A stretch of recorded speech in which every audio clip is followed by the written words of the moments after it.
Everyone, I am Suga. Welcome back. तो कैसे हो आप सब? आई होप आप सब अच्छे होंगे।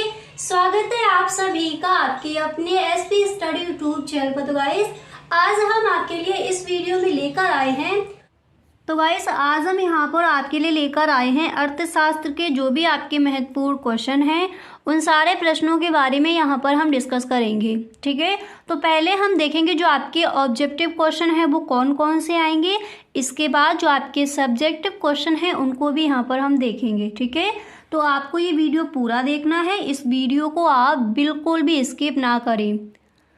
गाइस, अगर आप भी इस बार का बोर्ड एग्ज़ाम देने वाले हो और इस बार के बोर्ड एग्ज़ाम में आपको 90+ स्कोर करना है तो आप इसी तरह से और सब्जेक्ट के जो भी आपके महत्वपूर्ण क्वेश्चन हैं एंड बैरल मॉडल पेपर हैं वो सारे उन सब के जो फुल सॉल्यूशन है वो आपको मिलेंगे इसी चैनल पर। तो वो ऑल वीडियोस आप देख लें और उन सारे प्रश्नों को, जैसे जो भी आपके महत्वपूर्ण क्वेश्चन है उन सारे प्रश्नों को साथ ही साथ आप लिखते चलिए, अलग अपना नोट्स बना लीजिए।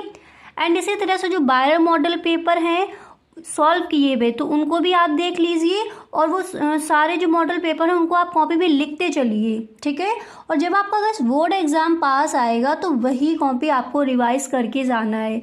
इस तरह से अगर आप अपनी स्टडी करोगे तो 100% इस सब्जेक्ट में तो आपके फुल मार्क्स ही आएंगे। ठीक है, इकोनॉमिक्स में आपका एक भी नंबर इस बार छूटने वाला नहीं है। ठीक है, तो जो भी आपके महत्वपूर्ण क्वेश्चन है ऑल चैप्टर्स के मैंने आपको दिए हैं, आप एक बार प्लेलिस्ट चेक कर लीजिए। वहाँ पर आपको फर्स्ट चैप्टर से लेकर एंड तक जो भी आपके महत्वपूर्ण क्वेश्चन है वो सारे प्रश्न वहाँ पर आपको मिल जाएंगे। तो इस वीडियो में भी हम कुछ महत्वपूर्ण क्वेश्चंस देखेंगे, तो आप इस वीडियो को पूरा देखिए। ठीक है, और जितने भी प्रश्न यहाँ पर आपको बताए जाएं सारे ही प्रश्न आपको अभी नोट कर लेने हैं। ठीक है, साथ ही साथ लिखते चलिए। तो देखिए फर्स्ट यहाँ पर क्या दिया गया है उसको पढ़ते हैं। तो देखिए जो पहला क्वेश्चन है आपका, तो यहाँ पर दिया गया है कि विश्वव्यापी मंदी किस वर्ष में प्रारंभ हुई थी। विश्वव्यापी मंदी किस वर्ष में प्रारंभ हुई थी, पहले ऑप्शन पढ़ते हैं। तो यहाँ पर हमें फर्स्ट ऑप्शन दिया गया है 1929 में, बी नंबर पर ऑप्शन है 1930 में एंड सी नंबर पर है 1931 एंड डी नंबर पर है 1932। तो विश्वव्यापी मंदी किस वर्ष में प्रारंभ हुई? अगर आपने जो आपके इम्पोर्टेंट क्वेश्चन है वो आपने देखा है वीडियो तो आपको पता है कि विश्वव्यापी मंदी किस वर्ष में प्रारंभ हुई। यहाँ पर जो आपका ए नंबर पर ऑप्शन है ये हो जाएगा राइट ऑप्शन 1929 में। ठीक है, और इसका आपका क्वेश्चन भी आता है लघु उत्तरीय प्रश्न में। ठीक है, कि विश्वव्यापी मंदी क्या है विस्तार में समझाइए। ठीक है, तो जो आपका क्वेश्चन है उसका आंसर भी आपको तैयार कर लेना है और बहुविकल्पीय प्रश्न भी कई बार पूछ लिया जाता है। तो विश्वव्यापी मंदी किस वर्ष में प्रारंभ हुई, हमें पता है 1929 में। इसको आपको मार्क कर लेना है। यह जो आपका ऑप्शन दिया गया ये है आपका राइट ऑप्शन। ठीक है, अब इसी तरह से यहाँ पर जो अगला क्वेश्चन है उसको पढ़ते हैं। अब इसके बाद देखिए जो आपका अगला प्रश्न है वो क्या दिया गया है उसको पढ़ते हैं। ठीक है, तो नेक्स्ट हमें यहाँ पर है कि एक बंद अर्थव्यवस्था में नहीं होता, क्या नहीं होता, ऑप्शन पढ़ते हैं। दिया गया है सरकारी हस्तक्षेप नहीं होता या फिर आंतरिक व्यापार नहीं होता। इसके बाद नेक्स्ट है घरेलू क्षेत्र एंड डी नंबर पर ऑप्शन है विदेशी व्यापार नहीं होता। तो आपका जो प्रश्न है वो क्या दिया गया है, यहाँ पर प्रश्न है कि एक बंद अर्थव्यवस्था में नहीं होता, तो क्या नहीं होता? यहाँ पर जो हमारा डी नंबर पर ऑप्शन है ये हो जाएगा राइट ऑप्शन। तो क्या नहीं होता? विदेशी व्यापार नहीं होता। ठीक है, एक बंद अर्थव्यवस्था में विदेशी व्यापार नहीं होता। अब इसी के साथ साथ जो आपका अगला प्रश्न है उसको पढ़ते हैं और इन सारे प्रश्नों को साथ ही साथ आप लिखते चलिए क्योंकि सभी प्रश्न आपके इस बार के बोर्ड एग्जाम के लिए इम्पोर्टेंट हैं। तो इसके बाद नेक्स्ट आपका है कि विदेशी व्यापार में घाटा होता है जब। ठीक है, विदेशी व्यापार में घाटा होता है जब क्या होता है? तो पहले यहाँ पर ऑप्शन पढ़ते हैं।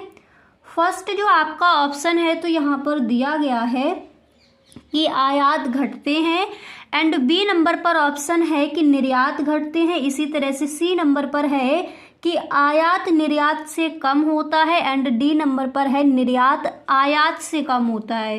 तो विदेशी व्यापार में घाटा होता है जब निर्यात आयात से कम होता है। यहाँ पर जो हमारा डी नंबर पर ऑप्शन है वही हो जाएगा हमारा राइट ऑप्शन। ठीक है, तो एक बंद अर्थव्यवस्था में क्या नहीं होता, विदेशी व्यापार नहीं होता। एंड विश्वव्यापी मंदी किस वर्ष में प्रारंभ हुई थी, याद कर लीजिए 1929 में। तीनों याद हो गए।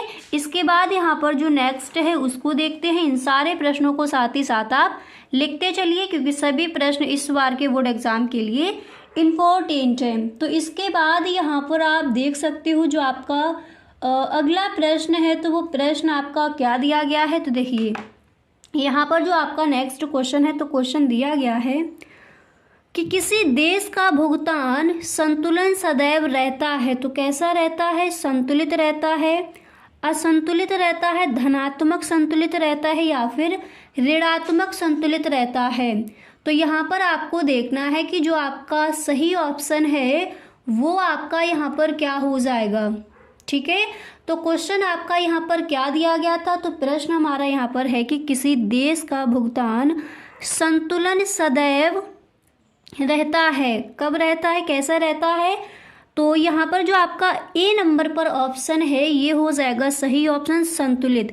किसी देश का भुगतान संतुलन सदैव कैसा रहता है, संतुलित रहता है। ठीक है, ऑप्शन यहाँ पर हमें दिए गए थे कि असंतुलित रहता है या फिर धनात्मक संतुलित रहता है। एंड डी नंबर पर था कि ऋणात्मक संतुलित रहता है। तो कौन सा ऑप्शन सही हो जाएगा, यहाँ पर हमारा जो राइट ऑप्शन है वो हो जाएगा ए नंबर, संतुलित। इसी तरह से एक और आपका बहुविकल्पीय प्रश्न है उसको भी देख लेते हैं। तो नेक्स्ट हमारा यहाँ पर दिया गया है कि अदृश्य निर्यात का अर्थ है, क्या अर्थ है, तो यहाँ पर हमें ऑप्शन दिया गया कि निषिद्ध वस्तुओं का निर्यात। एंड नेक्स्ट है सेवाओं का निर्यात। इसके बाद नेक्स्ट यहाँ पर दिया गया है वस्तुओं का निर्यात। इसके बाद अगला जो ऑप्शन है वो है पूंजी का निर्यात। तो हमारा क्वेश्चन क्या था, क्वेश्चन यहाँ पर था कि अदृश्य निर्यात का अर्थ है। तो यहाँ पर कौन सा ऑप्शन सही हो जाएगा, हमें पता है सी नंबर पर जो ऑप्शन है सेवाओं का निर्यात। ठीक है, ये हो जाएगा आपका राइट ऑप्शन। तो आई होप जो भी आपके ऑब्जेक्टिव क्वेश्चन थे यहाँ पर आपको याद हो गए होंगे। तो देखिए विश्वव्यापी मंदी किस वर्ष में प्रारंभ हुई, 1929 में। एक बंद अर्थव्यवस्था में नहीं होता, क्या नहीं होता, विदेशी व्यापार। ठीक है, विदेशी व्यापार में घाटा होता है जब निर्यात आयात से कम होता है। इसके बाद चौथा प्रश्न था कि किसी देश का भुगतान संतुलन सदैव रहता है, कैसा रहता है, संतुलित। इसके बाद नेक्स्ट था कि अदृश्य निर्यात का अर्थ क्या है, तो क्या है, सेवाओं का निर्यात। आई होप आपको ये याद हो गए होंगे। ठीक है, अब इसके बाद जो आपके अतलग उत्तरीय प्रश्न वो कौन कौन से इंपॉर्टेंट है इस चैप्टर से, तो आपका चैप्टर का नेम क्या है, खुली अर्थव्यवस्था यानी समष्टि अर्थशास्त्र। ठीक है, तो इसमें जो भी आपके महत्वपूर्ण क्वेश्चन हैं उन सारे प्रश्नों को यहाँ पर हम देखेंगे। अब देखते हैं जो हमारे अतलग उत्तरीय प्रश्न है वो ऐसे कौन कौन से हैं जो इस बार के बोर्ड एग्जाम के लिए इम्पोर्टेंट हैं, उनको यहाँ पर देखते हैं। तो यहाँ पर आप देख सकते हो पहला जो आपका प्रश्न है तो दिया गया है कि भुगतान संतुलन से क्या आशय है। मार्क कर लीजिए, इम्पोर्टेंट क्वेश्चन है ये आपका और कई बार बोर्ड एग्जाम में आस्क भी किया गया है। तो भुगतान संतुलन से क्या आशय है, तो जब आप इस प्रश्न का आंसर लिखोगे तो सबसे पहले यहाँ पर फर्स्ट हेडिंग डालोगे भुगतान संतुलन। तो समझते हैं कि भुगतान संतुलन है क्या। आप इस तरह से लिखोगे कि किसी देश का भुगतान संतुलन उसके संपूर्ण विदेशी लेन देन का विवरण होता है। क्या होता है, किसी देश का भुगतान संतुलन उसके संपूर्ण विदेशी लेन देन का विवरण होता है। इनके बाईं ओर और सभी लेनदारियां तथा दाईं ओर सभी देनदारियां प्रदर्शित की जाती हैं। इन दोनों राशियों के अंतर से भुगतान संतुलन का स्वरूप स्वतः स्पष्ट हो जाता है। तो भुगतान संतुलन से क्या आशय है, इस तरह से आप वहाँ पर लिख कर आओगे। एक बार दोबारा से देख लीजिए ताकि आपको अच्छे से क्लियर हो जाए, यहीं पर याद हो जाए कि भुगतान संतुलन क्या है। ठीक है, तो देखिए सबसे पहले हेडिंग डालोगे भुगतान संतुलन, उसके बाद आप लिखोगे किसी देश का भुगतान संतुलन उसके संपूर्ण विदेशी लेन देन का विवरण होता है। इनके बाईं ओर सभी लेनदारी तथा दाईं ओर सभी देनदारियां प्रदर्शित की जाती हैं और इन दोनों राशियों के अंतर से भुगतान संतुलन का स्वरूप स्वतः स्पष्ट हो जाता है। तो आई होप आपको क्लियर हो गया होगा कि भुगतान संतुलन क्या है। इसके बाद अगला क्वेश्चन यहाँ पर आप देख सकते हो। तो नेक्स्ट प्रश्न आपका है कि अवसर लागत को परिभाषित कीजिए। तो फर्स्ट हमें क्या करना है, हम हेडिंग डालेंगे अवसर लागत, ठीक है। इसके बाद देखिए इसका आंसर क्या हो जाएगा उसको देखते हैं। तो देखिए इसके बाद यहाँ पर देखिए जो आपका नेक्स्ट क्वेश्चन है, तो यहाँ पर क्वेश्चन क्या दिया कि जो आपका अवसर लागत था उसका आंसर क्या हो जाएगा उसको समझते हैं, ठीक है। तो देखिए आप इस तरह से लिखोगे कि अवसर लागत क्या है, किसी वस्तु की अवसर लागत दूसरी वस्तु की वह मात्रा है जिसका इस वस्तु के उत्पादन के कारण त्याग किया जाता है। अवसर लागत क्या है, देखिए किसी वस्तु की अवसर लागत दूसरी वस्तु की वह मात्रा है जिसका इस वस्तु के उत्पादन के कारण त्याग किया जाता है, ठीक है। तो इस तरह से आप इस प्रश्न का आंसर लिख कर आओगे कि अवसर लागत क्या है। इसके बाद यहाँ पर जो आपका अगला प्रश्न है उसको देखते हैं। जो नेक्स्ट क्वेश्चन है वो यहाँ पर क्या दिया गया है, और ये सारे ही प्रश्न आपके इम्पोर्टेंट हैं, इन सबको आप साथ ही साथ लिखते चलिए, ठीक है। इसके बाद अगला क्वेश्चन यहाँ पर दिया गया है कि बंद अर्थव्यवस्था से क्या तात्पर्य है। कई बार क्वेश्चन आज किया गया है बोर्ड एग्जाम में, तो इसको भी आपको मार्क कर लेना है। बंद अर्थव्यवस्था से क्या तात्पर्य है, तो सबसे पहले आप यहाँ पर हेडिंग डालोगे बंद अर्थव्यवस्था, ठीक है। हेडिंग डालने के बाद फिर आप इस तरह से लिखोगे कि बंद अर्थव्यवस्था वह अर्थव्यवस्था है जिसका किसी अन्य देश के साथ आर्थिक संबंध नहीं है।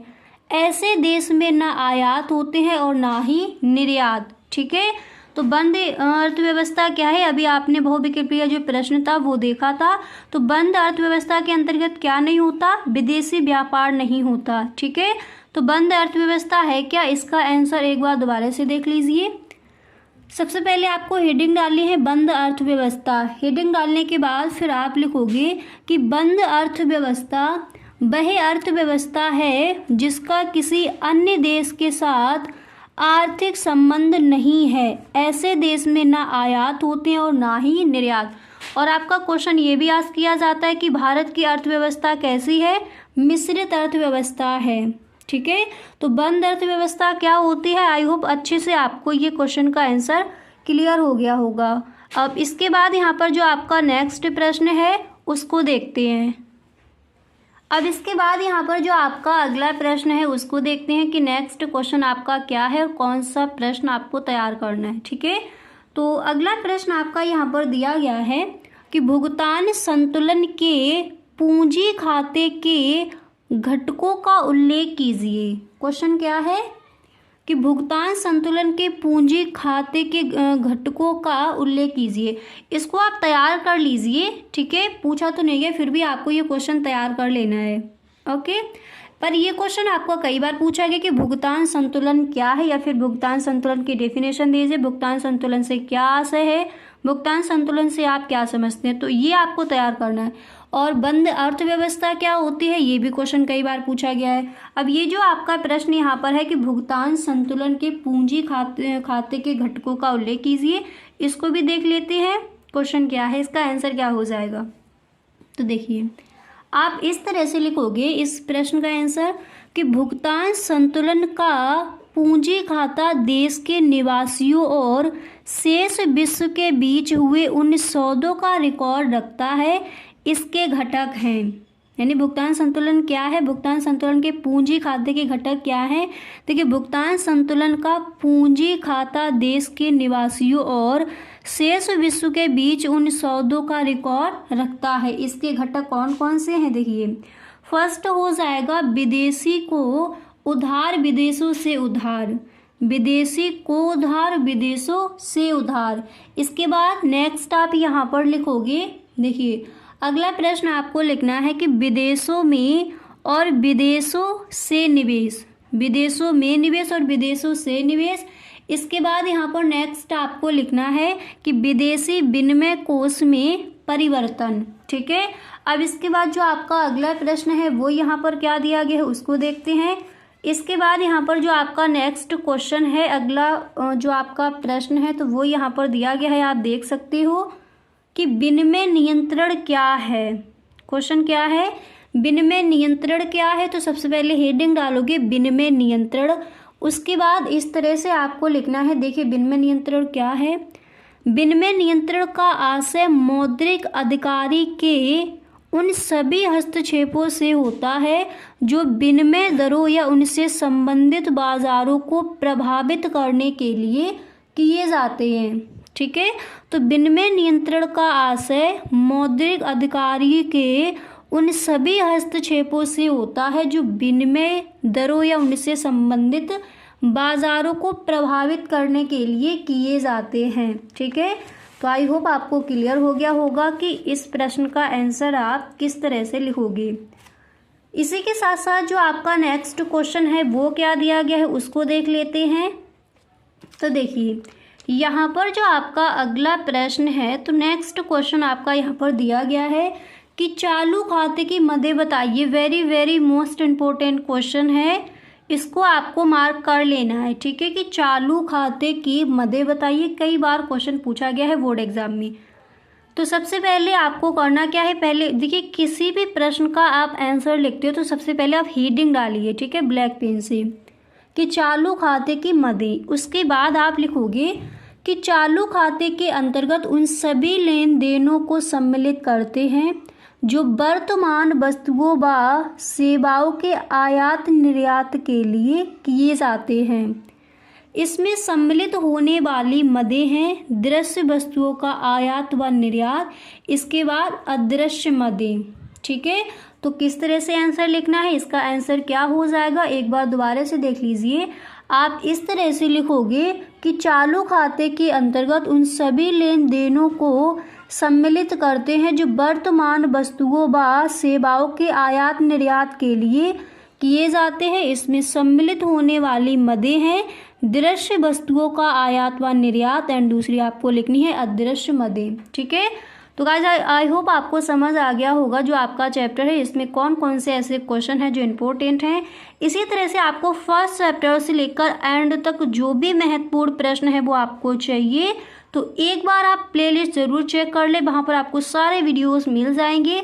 इकोनॉमिक्स के सारे इंपॉर्टेंट क्वेश्चन वहाँ पर दिए गए हैं, एक बार आप ज़रूर देख लें। ठीक है, और रोज़ाना अपनी प्रैक्टिस करते चलिए, रोज़ाना इन सारे चैप्टर्स के जो आंसर हैं उनको याद करते चलिए, क्योंकि अर्थशास्त्र के पेपर में इस बार आपको पूरे के पूरे नंबर ही लाने हैं। ठीक है, तो गाइस जैसा कि आपने कहा था कि आपको ऑल चैप्टर्स के एक ही वीडियो में जो अतिलघु उत्तरीय प्रश्न, लघु उत्तरीय प्रश्न एंड विस्तृत उत्तरीय प्रश्न चाहिए, तो नेक्स्ट वीडियो आपका उसी का आने वाला है। ओके, तो गाइस अगर अभी तक आपने इस चैनल को सब्सक्राइब नहीं किया है तो आप इस चैनल को सब्सक्राइब कर लीजिए एंड बेल आइकन को भी प्रेस कर देना ताकि वीडियो की जो भी नोटिफिकेशन हो वो सबसे पहले आपके पास पहुंचे और एक भी वीडियो आपसे छूटे ना, ताकि इस बार के बोर्ड एग्ज़ाम में आप इकोनॉमिक्स के पेपर में पूरे के पूरे नंबर ला सको।